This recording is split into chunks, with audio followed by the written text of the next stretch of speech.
Hello friends, computer fundamentals के इस course में आपका स्वागत है। आज हम लोग पढ़ेंगे कंप्यूटर ऑर्गेनाइजेशन का एक बहुत ही इंपॉर्टेंट कॉन्सेप्ट टॉपिक जिसका नाम है लॉजिक गेट्स। तो आइए स्टार्ट करते हैं लॉजिक गेट्स के बारे में।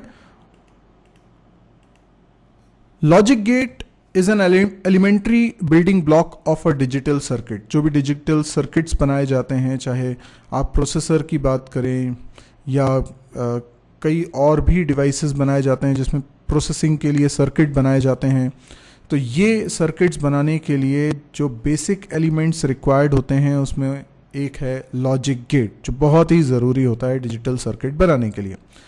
डिजिटल सर्किट में लॉजिक गेट का क्या रोल होता है उसको समझने के लिए हमें लॉजिक गेट्स को समझना पड़ेगा कि ये कौन कौन से हैं और कैसा इनका बिहेवियर है। Logic gates are primarily implemented using diodes or transistors, acting as electronic switches. तो थोड़ा सा हमें बेसिक कॉन्सेप्ट समझना पड़ेगा, तो मैं उसको भी आपको समझाऊंगा। यानी सिंपली हम लॉजिक गेट्स ही नहीं पढ़ रहे हैं, हम लॉजिक गेट कैसे बनते हैं इसके बारे में भी बात करने वाले हैं। थोड़ा सा हिस्ट्री पे गौर करें तो लेबनीज वो पहले शख्स थे जिन्होंने बाइनरी नंबर सिस्टम के बारे में अपने रिसर्च पेपर में बताया था, जो कि 1705 में पब्लिश हुआ था। आपको बता दूं कि वॉल्टर बोथ जो कि इन्वेंटर थे कोइंसिडेंस सर्किट के, उन्हें नोबेल प्राइज मिला था फिजिक्स के क्षेत्र में 1954 में, और उन्होंने बनाया था पहला modern electronic and gate, right. तो 1924 में उन्होंने ये गेट बनाया था और उसके लिए उन्हें नोबेल प्राइज भी मिला था। कॉनराड ज्यूस के बारे में अगर आपको पता हो, जिन्होंने पहला इलेक्ट्रॉनिक कंप्यूटर बनाया था, उन्होंने जो कंप्यूटर पहला बनाया उसमें लॉजिक गेट का इस्तेमाल किया। तो ये कुछ बेसिक हिस्ट्री है लॉजिक गेट्स के बारे में। अब अपन बात करते हैं नॉट गेट की। या देखिए, टोटल मिला के 7 बेसिक गेट्स होते हैं। लॉजिक गेट्स कितने होते हैं? 7।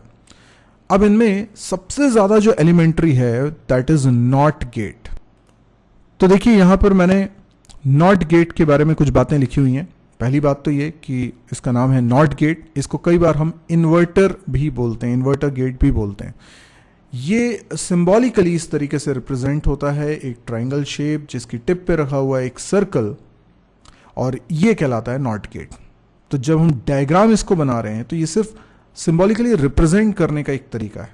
एक्चुअल में वो कैसे दिखते हैं वो भी अभी हम समझेंगे। तो इसमें हम एक इनपुट देते हैं। एक इनपुट जो इसमें आ रहा है वो या तो 0 होता है या 1 होता है, डिपेंडिंग कि वोल्टेज लेवल हाई है या लो है। और उसका जो रिजल्ट निकलता है, यानी जो आउटपुट होता है, वो भी एक सिंगल आउटपुट है। इसको हम एल्जेब्रिकली अगर रिप्रेजेंट करना चाहते हैं तो हम ऐसे करते हैं, f = x'। f और x क्या है? ये बुलियन वेरिएबल्स हैं। बुलियन वेरिएबल्स क्या होते हैं? जिनकी वैल्यू या तो 0 हो सकती है या 1 हो सकती है। सिर्फ दो में से ही कोई एक पॉसिबल वैल्यू हो सकती है। तो x की वैल्यू या तो 0 होगी या 1 होगी, f की वैल्यू उसके अकॉर्डिंगली या तो 0 आएगी या 1 आएगी। अब इसका बिहेवियर अगर हमें समझना है तो ये ट्रुथ टेबल यहां पर बना हुआ है। अगर x की वैल्यू 0 होती है तो रिजल्ट आ जाता है 1, यानी इन्वर्ट हो जाता है, रिजल्ट चेंज हो जाता है। 0 है तो 1 हो जाता है और 1 है तो 0 हो जाता है। लेकिन अब सवाल ये उठता है कि ये सब होता कैसे है। आइए इसको समझते हैं। तो बेसिकली नॉट गेट हम बनाना चाह रहे हैं, ठीक है, नॉट गेट। तो इसको बनाने के लिए ये बेसिकली कुछ नहीं, एक सर्किट ही है, और इस सर्किट में यूज हो रहा है ट्रांजिस्टर। तो ट्रांजिस्टर वैसे एक डिवाइस है जो कि आपने एनपीएन पढ़ा होगा फिजिक्स में, तो उससे बनता है, सेमीकंडक्टर से यूज करके बनाया जाता है। लेकिन अभी हम इसे एक्चुअल सेमीकंडक्टर्स यूज करके वो डायग्राम बना नहीं रहा हूं, मैं उसको सिंबॉलिकली कैसे रिप्रेजेंट करते हैं फिजिक्स में, तो वो बता रहा हूं। तो बेसिकली इसमें एक ऐसा सर्कल बना लेते हैं हम, और ये एक बेस लाइन बनाते हैं, ठीक है, और यहां पर एक लाइन बनाई, यहां पे एक लाइन बनाई, ठीक है, इस तरीके से। तो एक ट्रांजिस्टर को हम इस तरीके से करते हैं रिप्रेजेंट, ठीक। अब इसमें ये वाला जो हिस्सा है इसको बोलते हैं बेस, ठीक है। इसी को कई बार हम गेट भी बोलते हैं, ठीक है, बेस बोलते हैं या गेट बोलते हैं, ओके। और सपोज करिए कि बैटरी की मदद से यहाँ पे इस लाइन पे 5 वोल्ट सप्लाई हो रहा है और यहाँ पर सपोज कर लेते हैं हम 0 वोल्ट सप्लाई हो रहा है। ठीक है, अब यहाँ पर लगा हुआ है रेजिस्टर। ठीक है, और ये तो डायरेक्टली कनेक्टेड है। ठीक है, तो बैटरी की मदद से ये हाई वोल्ट है। अच्छा, यहाँ पर मैं आउटपुट लाइन ले लेता हूँ। ठीक है, दिस इज आउटपुट लाइन। ठीक, ओके, तो अब ये जो ट्रांजिस्टर है ये एक स्विच की तरह काम करता है। आपको मालूम है कि ये हाई वोल्ट है, 5 वोल्ट मतलब हाई वोल्ट है और 0 वोल्ट मतलब लो वोल्ट। अब ये जो बेस है यहाँ से मेरे को वोल्टेज लेवल सप्लाई करना होता है, तो इसको आप एज एन इनपुट ट्रीट करिए। या तो यहाँ पे हाई वोल्ट होगा, लेट से 5 वोल्ट, और या फिर यहाँ पर लो वोल्ट होगा, लेट से 0 वोल्ट। अप्रॉक्सीमेटली वो 0 वोल्ट के बराबर होता है। तो जब हम यहाँ से हाई वोल्ट पास करते हैं तो करंट सप्लाई होता है। ठीक है, तो ये हिस्सा कहलाता है एमिटर, बल्कि मुझे इसको ऊपर बनाना चाहिए। This is emitter.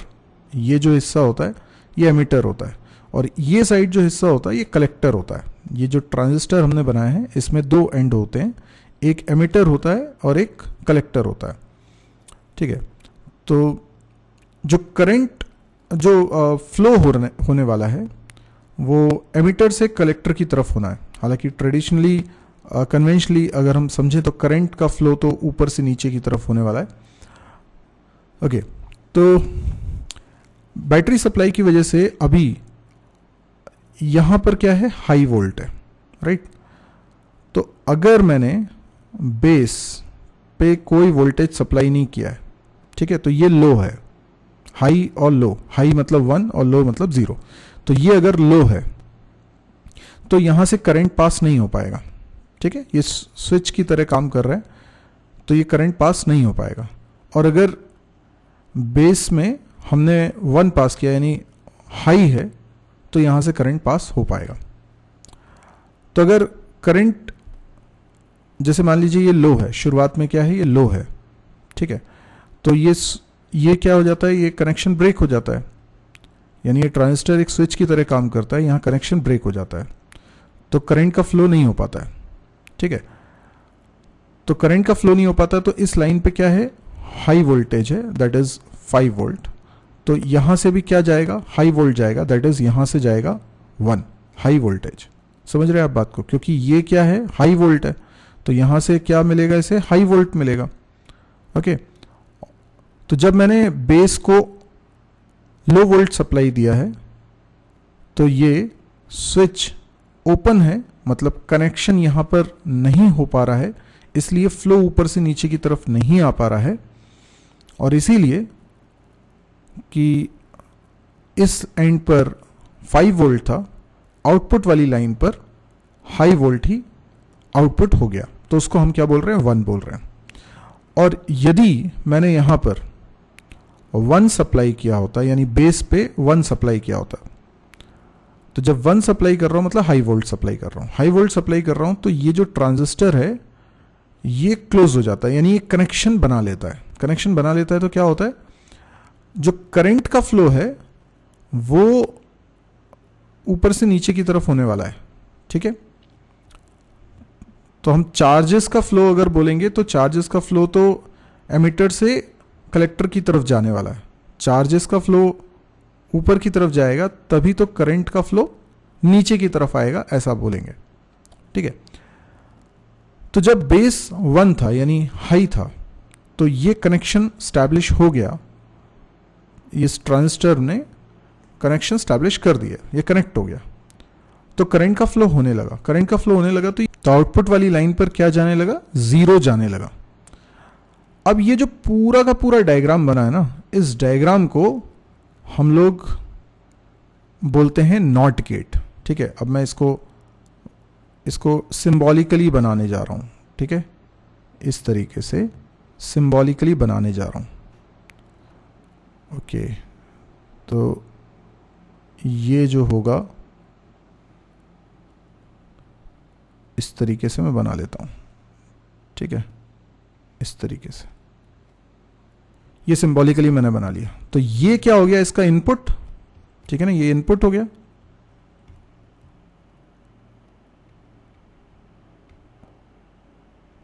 ये पोर्शन क्या हो गया, इनपुट, और ये पोर्शन क्या हो गया, आउटपुट। ठीक है, तो इसको अगर हम ऐसे डायग्राम में अलग से बना लें, तो जब यहां से इनपुट हो रहा है 0 तो रिजल्ट क्या आ रहा है, 1 आ रहा है, और अगर इनपुट हो रहा है 1 तो रिजल्ट क्या आ रहा है, 0 आ रहा है। इसलिए ये एक बेसिक बिल्कुल एलिमेंट्री गेट होता है, नॉट गेट। आई होप आपको ये समझ में आ गया होगा। चलिए इसी प्रकार से हम लोग समझने की कोशिश करते हैं एंड गेट कैसे बनता होगा। सबसे पहले हमें एक ट्रांजिस्टर बनाना है। ये मैंने बनाया एक ट्रांजिस्टर, अगेन जैसे हमने पहले बनाया था। ओके, ठीक। और मैं इस बार एक नहीं 2 ट्रांजिस्टर्स बनाने वाला हूं। ये देखिए, एक और, ये रहा। तो 2 ट्रांजिस्टर्स मैंने एक सीक्वेंस में कनेक्ट कर दिए, और अगेन यहां पर हाई वोल्ट आ रहा है और यहां पर है लो वोल्ट। तो बैटरी के कारण यहां पे हाई वोल्ट और यहां पर हम लो वोल्ट ले रहे हैं। और जो हमारा गेट है ये 2 हैं, यहां पे 2 इनपुट लाइंस हमको मिलने वाली हैं। ठीक है, तो 2 बेस हैं यहां पर। ओके, और इस बार मैं आउटपुट लाइन यहां से ले लेता हूं। ठीक है, ये आउटपुट लाइन ऊपर से लेने की बजाय यहां से ले लेता हूं। ठीक है, अच्छा ऐसा क्यों किया मैंने, उसका रीजन समझ में आएगा आपको। अभी अगर मैं दोनों जगह 0 इनपुट देता हूं, तो ये दोनों जो ट्रांजिस्टर्स हैं ये जो स्विचेस की तरह काम कर रहे हैं। अगर यहां से बेस में 0 मिलेगा, लो वोल्ट मिलेगा, तो ये दोनों के दोनों क्या होंगे, ये कनेक्शन को ब्रेक कर रहे होंगे, यानी ये यहां से पास नहीं होने देंगे करंट को। ठीक है ना। तो आप ये समझिए कि जब ये 0 होता है तो ये डिस्कनेक्टेड हो जाता है ग्राफ, ये डिस्कनेक्टेड हो जाती है लाइन, और अगर ये 1 होता है तो ये कनेक्टेड हो जाती है, तो यहां से फ्लो होना स्टार्ट हो जाता है। तो अभी ये 0 है दोनों, तो ये कनेक्शन नहीं आएगा। अब ये पूरा सर्किट, मतलब ऊपर से नीचे करंट फ्लो हो सके, उसके लिए जरूरी क्या है, दोनों एग्जैक्टली क्या हो, 1 हो। अगर दोनों एग्जैक्टली 1 होंगे तो ये, क्योंकि एक सीक्वेंस में लगे हैं, तभी सर्किट पूरा हो पाएगा। तो इसका मतलब जब दोनों 1 होंगे तभी करंट का फ्लो ऊपर से नीचे की तरफ आने वाला है। अच्छा, जब दोनों 1 हो जाएंगे तो करंट का फ्लो ऊपर से नीचे आएगा, तो यहां पर क्या आने लगेगा, 1 आने लगेगा। और यदि दोनों 0 आ रहे हैं या एक भी 0 है तो सर्किट पूरा हो ही नहीं पाएगा, यहां से फ्लो हो ही नहीं पाएगा। जब फ्लो नहीं हो पाएगा तो इस साइड कितना वोल्टेज है, 0 वोल्ट, तो इधर से क्या निकलने वाला है, 0 वोल्ट। तो आई होप आपको ये बात समझ में आ गई होगी, क्योंकि मैंने इस तरफ जोड़ा है, 0 वोल्ट की तरफ आउटपुट लाइन को जोड़ा हुआ है। तो बाय डिफॉल्ट जब सर्किट पूरा नहीं होता है, ऊपर से नीचे करंट का फ्लो नहीं होता है, तो इस साइड क्योंकि 0 वोल्ट है, आउटपुट लाइन में 0 वोल्ट ही आता है।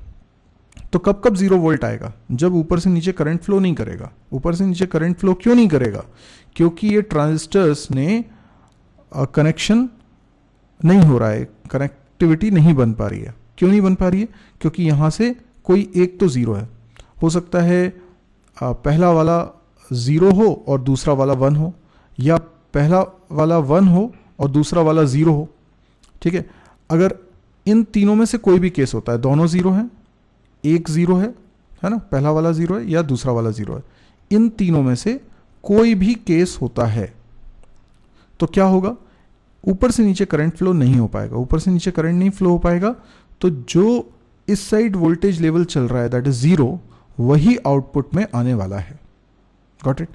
तो इसका मतलब जब 0 है दोनों इनपुट्स, ये पहला इनपुट है ना, इसको इनपुट ए बोल दीजिए, इसको इनपुट बी बोल दीजिए, एक्स वाई बोल दीजिए, जो भी बोलना है।